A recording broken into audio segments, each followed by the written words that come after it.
Hello, football fans. I hope you had a very happy Thanksgiving. I sure as hell did. Oh, man. Well, we tamed the Lions. Yes. What a game that was, though. We took care of business in Detroit, in Motor City, and it was just amazing. It was a dominant first. It was a dominant first quarter, well, first half, but mostly first quarter. Something we'd never seen before. Because remember, for most of the season, we couldn't buy points in the first half. All of a sudden, it would come in like it was nothing.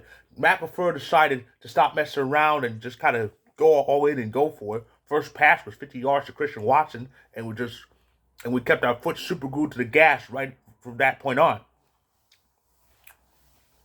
Had fumbled recoveries for touchdowns. Jonathan Owens, that's Simone Biles' husband, by the way, was all over the place, picking up a fumble, scoring, and getting all sorts of tackles. Woo! Simone was proud. So was every Packer fan, including myself. So that kicked off what would be an amazing Thanksgiving weekend for football. You saw the Cowboys just dismantle the Commanders, and the Niners did the same to the Seahawks. And on Black Friday, the first ever Black Friday game, after I did my shopping, I returned home, watched the game, and poor Jets. They owe Zach Wilson an apology. I mean, he could have done that. I don't know what it is with the Jets and Thanksgiving, because the butt fumble, that was on Thanksgiving all those years ago. And now they followed up with the Hail Mary, which was what Al Michaels called it, on Black Friday.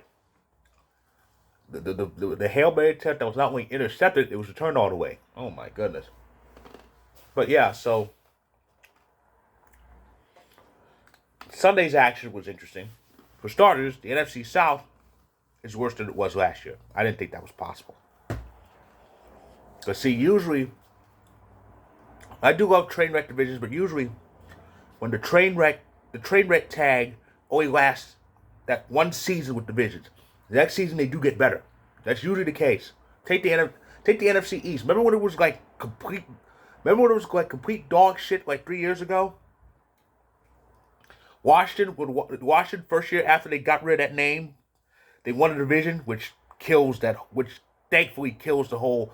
I'm not gonna say it here, but which thankfully kills that theory that they were better when they kept the name. No, they weren't. But they got rid of the name and they won the division at 7-9, and we almost had a 6-10 winner because the Giants were this close to win the division 6-10. But the NFC East that year was just awful. Since then, it's vastly improved. The Eagles and the Cowboys are like real good. It's just the Commanders and the Giants that are kind of the dregs at the moment. And with the Giants, it's strange because they made the playoffs last year. Speaking of the Giants, they beat the Patriots in a very embarrassing game for both sides. But I mentioned back to the NFC South. The Falcons beat the Saints in a pivotal game for first place, which is now occupied by the Falcons at 5-6. And here's the thing about trade wreck divisions. It's all or nothing. If you lose first place, you plummet big time in the conference standings. The Saints entered that Sunday fourth in the conference. Now they're 10th. They are now 10th, and on the losing end of a tiebreaker they're on the lowest end of a three-way tiebreaker with the Packers and the Rams. Of course, the Rams won. They were playing in Arizona. So all three teams are 5-6, but the Packers are the top team because we beat both teams. Packer fans try to tell me we beat the Rams, big deal. Look at the standings. That matters quite a bit now. But yeah. So the Steelers enjoyed their first win without Matt Canada. It was ugly, but they got it. Jags and Houston competed in an AFC South slobberknocker, which the Jaguars won, but Houston, they're still hanging in there. I hope they make it. It'll be something they do. It will really be something they do. Even if they fall like a hair short, that still means good things for him because we might see him in the playoffs next year. Um, I wanted overtime that game. I did get overtime in the Bills Eagles game, but one person who doesn't ever want to hear that eight-letter word again is Josh Allen. He's now 0-6 in his career in overtime. I think that includes the playoffs. The pass to Gabe Davis didn't connect, even though he was wide open. They settled for a field goal. Eagles ended up going all the way. Jalen Hurts ran in, the final 12 yards. The Bills are in trouble. They really are. I'll delve more into that in another video because it is that time again. And I'll tell more about it in a little bit, but I just wanted to state how the week ended. The Bears beat the Vikings.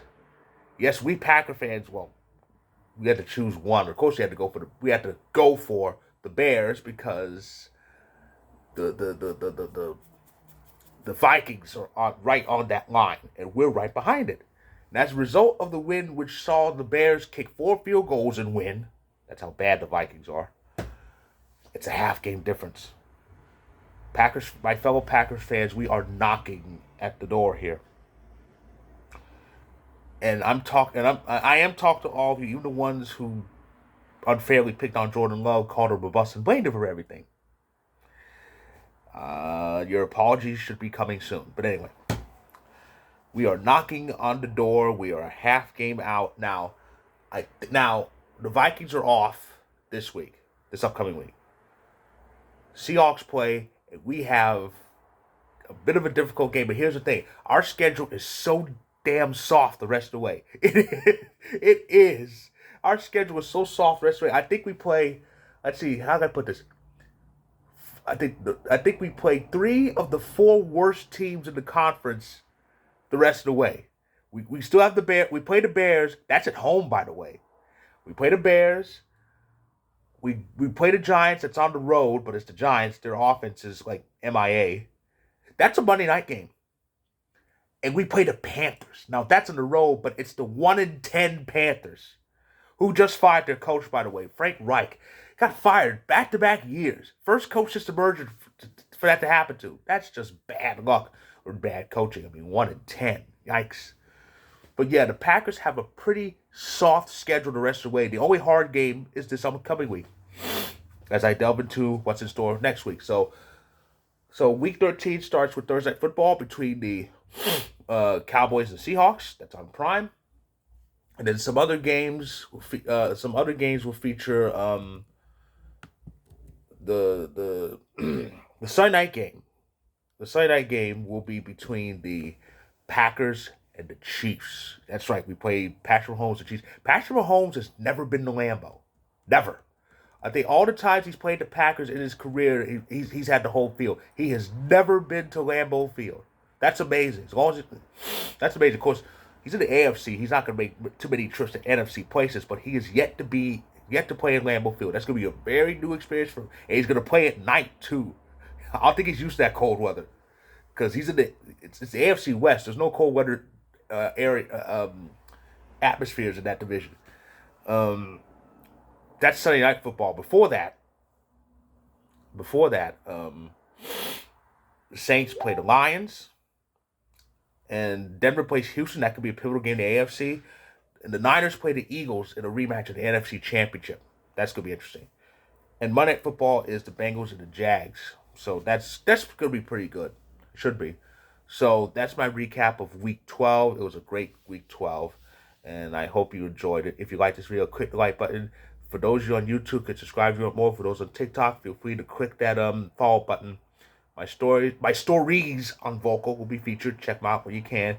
I'll be back tomorrow to announce some scenarios because one team can get in already.